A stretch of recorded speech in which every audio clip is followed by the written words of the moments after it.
Hey folks, Rhythm Droid here. Welcome back. I hope you're doing well.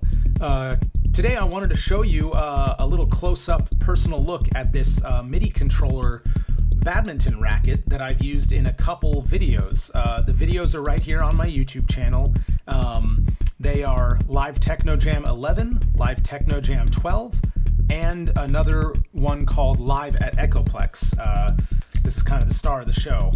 So, what is going on here? Well, as far as the actual bits and pieces, this is a badminton racket, spray painted purple, with some tubing and some cable ties. More tubing, more cable ties. Some broken circuit boards and some decorations here. So I'll get into the decorations in a moment, but most of this came from the 99 yen shop. The tubing, the cable ties. So I got these things at the 99 yen shop, including the spray paint for the knobs and the racket in Harajuku, Japan, when I was living there in the late aughts, I guess, 2006 to 2010.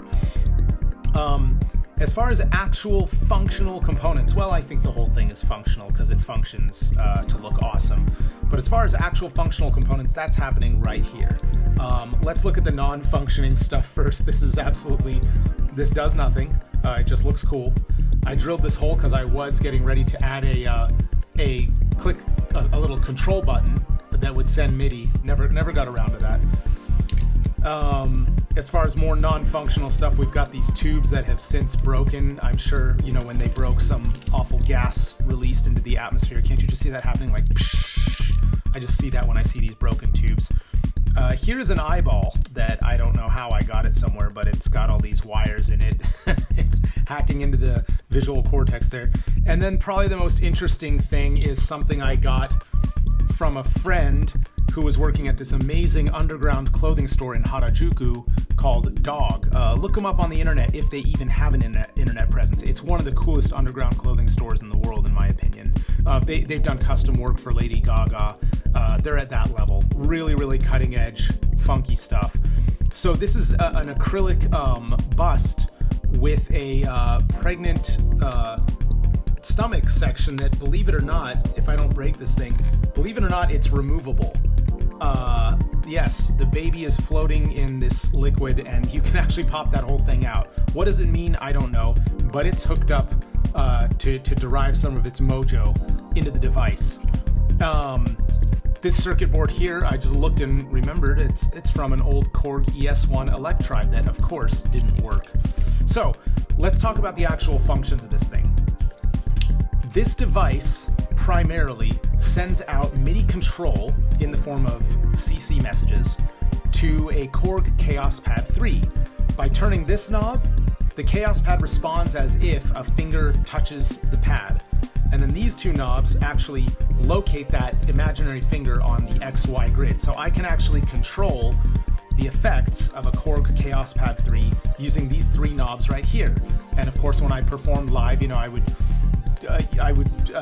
do things like noise swishes. I would grab the audio and loop it. I would do some filter cutoff stuff or some bit crushing. You know, all those things are standard in the Korg Kaoss Pad 3. So I could actually control those effects with these knobs. Like right here, this is a filter cutoff, I believe. And then this knob right here, which is much more robust, this is the MIDI channel select knob. So I would just make sure that I selected the right MIDI channel, whatever that was, whatever the Kaoss Pad 3 was responding to. Now, I also used the MIDI input here to receive MIDI clock coming from the rest of my rig. And this little guy right here would actually merge the control data with the MIDI clock coming in and then send that out to the Kaoss Pad because it did need to receive MIDI clock because I was using some tempo-based effects. So this circuit board is actually from a Keyfax Phatboy. That's P-H-A-T, fat, because it was, a late 90s / early 2000s invention, back when people used that term fat. So I just took it out of the case, which was very robust, heavy steel, I think. Took it out of the case, mounted it here, and there should be, and there's the power input right there. So I would connect MIDI cables up to it, I'd have power, and then I would have this awesome white plastic chain to sling this around my torso, and I would jam out. So check out those videos right here on my YouTube channel, and let me know what you think. All right, talk to you later. Bye-bye.